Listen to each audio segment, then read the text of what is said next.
waɗi ɗo liste hankin ka ko hicci hanki o himsikki ko hankin ko hankin o waɗi mo vendredi mo explique ɗon après joƴƴinegol CRIEF on iɗen andi noon CRIEF on ko cours de répression des infractions économiques et financières kon woni ɗum ko ɓe tawɓe ɓen fof ñaami jawle leydi ni ɓayske kamɓe ko ɗum noon ɓe mapori ka tawata fewndo e ɓe ɓillori mbuuɗi ko honno ɓen nangirteɗe mbuuɗi hette mais entre crime économique et crime de sang ko honɗum e mum ɓuri wonde priorité goɗɗo ari e suudu ma o lanci suudu ndun o wujjima mbuuɗi nder ton o barminima ɓiɗɗo ka o yaltata ton ma o violima ɓeygo o yalti sa nangoyi on ɗon ko ɓurayma musude ko mbuuɗi ɗi o wujjuma ɗin ka ko ɓiɗɗo mamo o barmini on ma no gasa mo o wari on mi landike on question ɗon hakkille ɗen ko ƴetti logique on wondema ɓe innay taƴi hoore feƴƴi barme kono noon barme fuɗɗi nguyka si goɗɗo wujjima jawle iɗa andi ɗen jawle a hettayɗe kono ko crime de sang on duwano wonde priorité fi on ɗum CRIEF on joƴƴinama alors que tribunal on han joni fuɗɗaki taw no seres que procès 28 septembre on innaɗo on ko premier trimestre on ɗo o duwa waɗede assise on est ce que en programme anama date exacte nde o waɗata ɓe ni ko d'ici mars mais fi on ɗum CRIEF on déjà woni en activité o meublama alors que ɗum ɗa fokkitari en ko parce que ko weddintingol jama on e konko woni essentiel hulɓina kadi leader ɓe go jama on fof nanga yaltugol ɗo sonka panika parlant justement de panique et de futilité de sujet o liste audit waɗaɗo ɗo fof ɓe mi andi ɓen do addamɓe men message ko wi est ce que ɗum ɗo ko waɗira par ce que fi erguine rayje ɗe wowlama nder ton est ce que na alaji selludalen fewtina ɗum ɗo mi jaabo on question ɗo ñande goo ino kirɗina inna bono harino e nokkure ina nange bonɗo on bono waɗi parfait dogi wono e balɗe wonnoɗo ɗon tawnoɗo dogali yido e bono landi bono inni nde ñande ɓay ɓe inni nange bonɗo on a dogi kon ɗum doginnoma bono landi on inni ɓay mi wi ɗon ko jalo nangano hay goto nanganoga donc andi a réalité ko kayru woni bondu ndun awa ɗo kadi si jama on wiyama ɗo tun wondema audit yo waɗe jama on nangi yaltugol wiya est ce que ko leader politique jo visa seke waɗama on leader politique jo ko gujjo alors qu'en réalité so ndaari ɗum ɗon kañum kadi no waɗira non ko fiɓen tawɓe ɓen ka RPG tawɓe ɓen réclami wondema yo CNRD on laɓɓinanɓe paysage politique on koyeɓe yeeyu ɓen ɗon kañum kadi rêve wondema ɗin audit ji ɗon ko ɗi udditira ko fi éliminugol alaji sellu ok si ko éliminugol alaji sellu en particulier parce que ko ɗum ɗo woni question o fi on ɗum Alpha Condé pendant 10 ans 11 ans o laamike e nokkure nde tawata mo andi gaño makko mo ɓuri añude on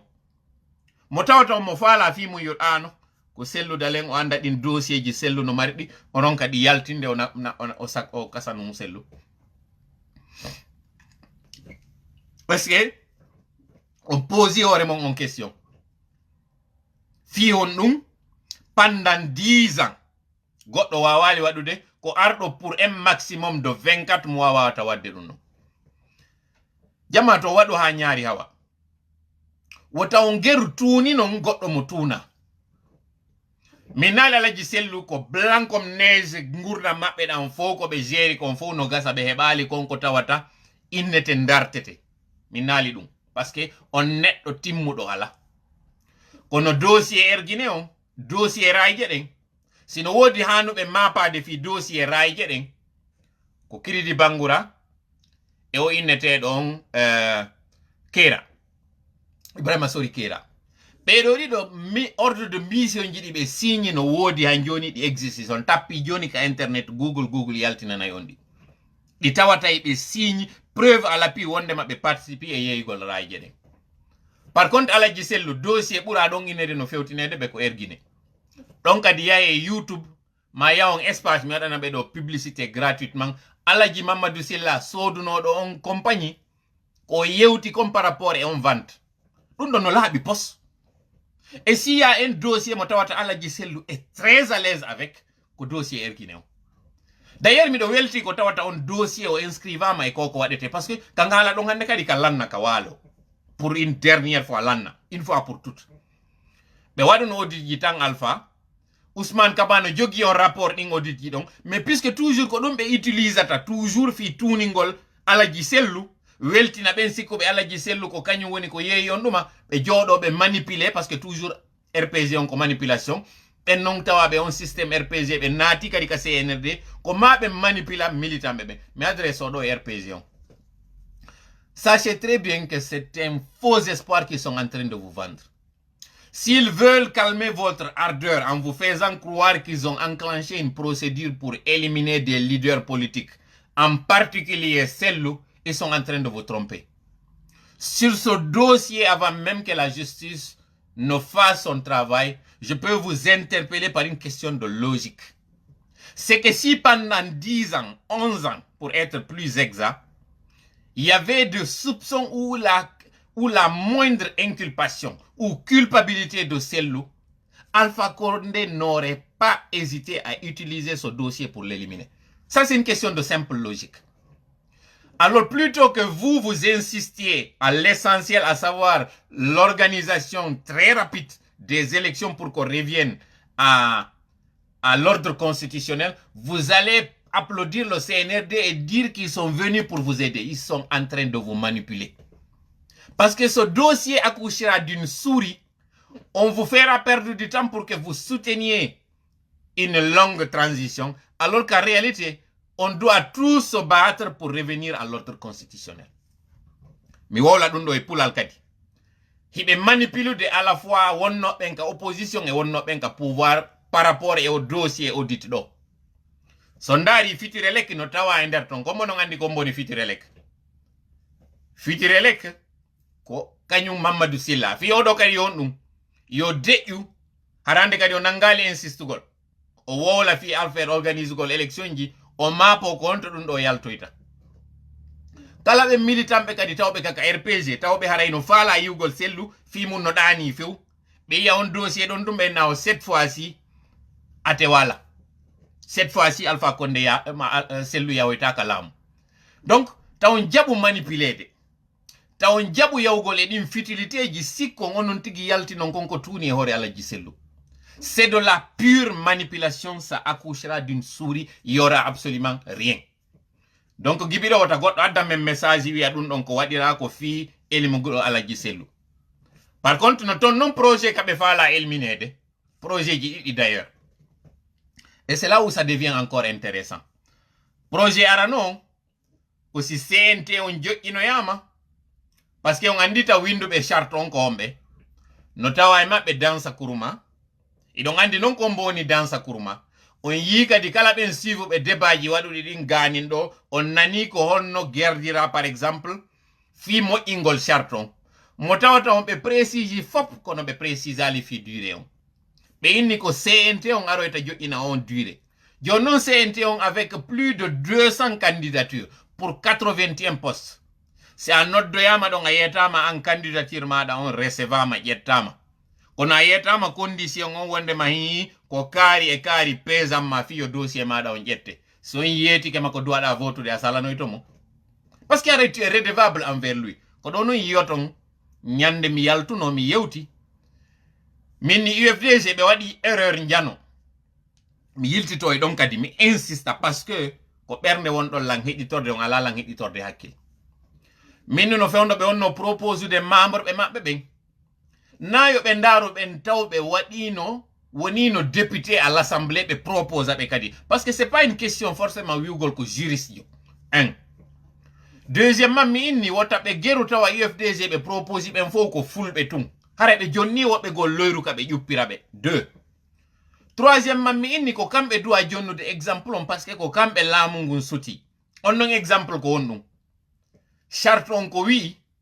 CNT on doit avoir au minimum 30% de représentativité des femmes.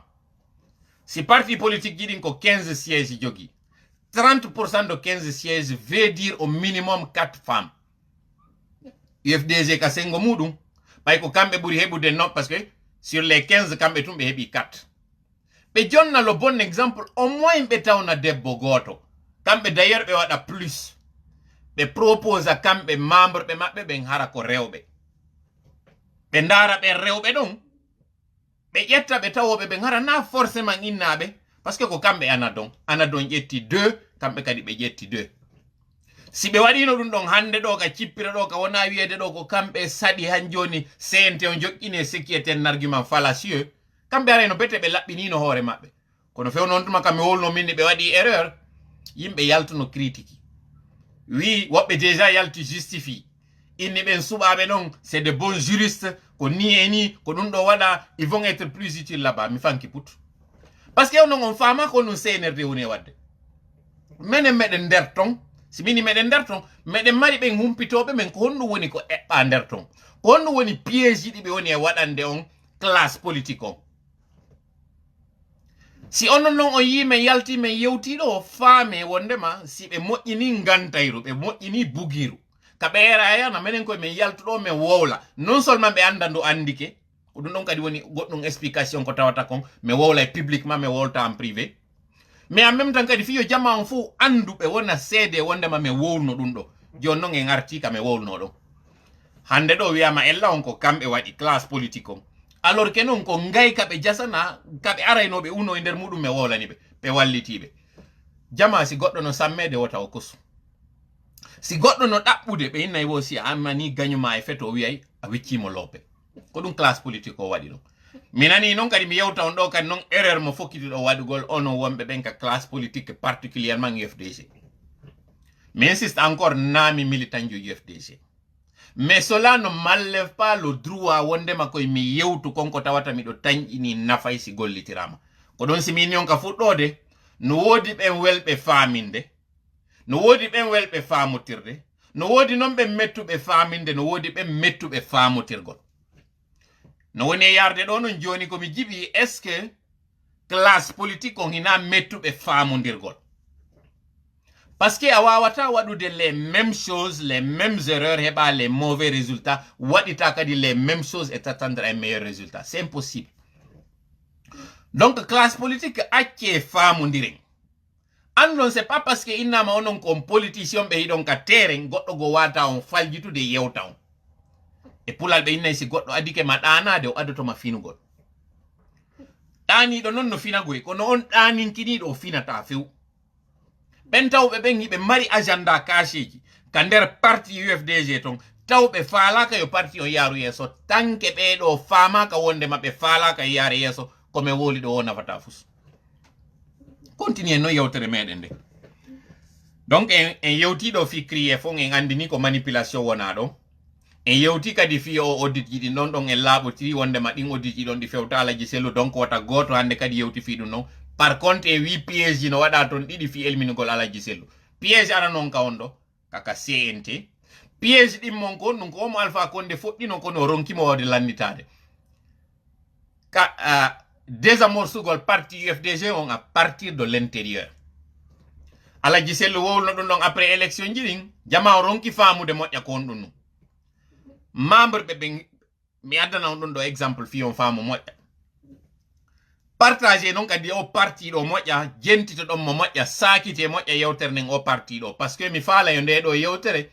yo nde hewtu responsable ɓe ɓen militant ɓe ɓen ɓe wawa andude Alpha Condé ko wonno projet makko on ko créyugol on mouvement fuɗɗortoɗo ka nder parti UFDG suyna ɓe poste ji ɗi tawata ko ɗin poste ji ɓe yahanta mi jonnata on hande inde ɓen ɓe mi innuno on mi yaltinay ɗo e kene message ji ɗi ɓe échange di RPG on fi yawgol tawtoya gouvernement on le moment venu ɗin kadi ɗi yaltinte à la place publique tawnoɓe woɓɓe ko député ɓe woɓɓe ko vice président ɓe mi précisa woɓɓe ko kañum kadi ko responsable politique ɓe ka nder parti UFDG tawnoɓe ɓe waɗino négociation ji yiwgol maɓɓe wondema woɓɓe yaltali ka kaso parti ji ɗin ala évolude parti on taw déjà à l'interne o ala ka famotirede ɓe yi Alpha Condé kadi ɓe sikki Alpha Condé halori laamu ngun woɓɓe fuɗɗino négociugol ɓay ala goɗɗum go ka ɓe waɗata fi o moy yoɓe yawɓe tawtoya laamu ngun Alpha Condé itta e nder muɗum woɓɓe maɓɓe artiti waɗi sembla wondema arti mais en réalité gaynali artude ɗo noon en felataɓe fof par ce que ella on kadi no ka nder parti ko waɗi ko ŋaɓe inni ɓe abandonay naviron e yay pulal baape fof dogitata sarire harande wonda yiite donc nde ɗen yewta ɓeeɗo jonna ellaji maɓɓe ɗin yewten kadi ellaji wonɗi ɗin ka nder parti sabu sino moƴƴuno num fof yaltatano ɗo noon kadi hara on jentorali lan ɓernde jentore lan hakkil ko moni e yewde ko par ce que kono moƴƴira wonɗe yewtirde hande ɗo clanji no formi ka nder UFDG tawoji ɗi ala wallude parti o entre tan noon no mi wiri on noon fewndo Alpha Condé hari mo négociide ɓen ɓe o andi fof ko frustré ɓe ara ɓe tawtamo parti on non ɗano hande kadi Alaji Sellu hara woni en général sans troupe on ɗon ko mesure fi justement éliminugol ɓe fof noon no ndarude ɗi audit annonce aji ɗo sikka ko ɗon ella on woni ella on ala ɗon accita konko tawata kon ella on ko ɗo woni ngakku on kon to woni kon woni on ngakku o yiiɗi nomination ji récemment ɗo ñande kala fayda woni jonte ɗiɗi wo o yiyay responsable jo foruɗo e nder parti on no ya tawtoya jama on noon sikka e ɗo wondema o plus ɓe yehi ɓe tawtoyi ton gouvernement on plus ɓe nafa e gouvernement on nafugol parti muɗum na wonoygol nokkugo ko wonugol ka nder parti to ɓe yiɗon ɗo fof la majorité ɓe yiɗon ɓen ɗo koptama nadama ka CNRD ndaare rapport ji maɓɓe ɗin kañum e parti on taw ado ɓe yaade ɓe tawta ton donc ko projet mo Alpha Condé fuɗɗino on CNRD woni e lannitade ɗo ɗanningol parti on ɗanniniramo nder e pulal ɓe innayi siɗa faala darnude suudu ndu yeɗɗa ko sempeten on moƴƴinta subasman on ko yeɗɗa kono sa falama liɓoyde nden suudu na maadi ndi yananta forcément ko tugale ɗe yananta si goɗɗo waɗi koko ɓe innata bente koye hoore tugale nayi bente daroto sa itti tugalal gotal nder ton bente on o liƴoto sa itti ɗiɗi bente on o yanay tugalal gotal ha hande darnali bente darnay no waado kono darnata bente faame moƴƴal ngal pulal ngal mi woni on e yewtude ɗo responsable parti on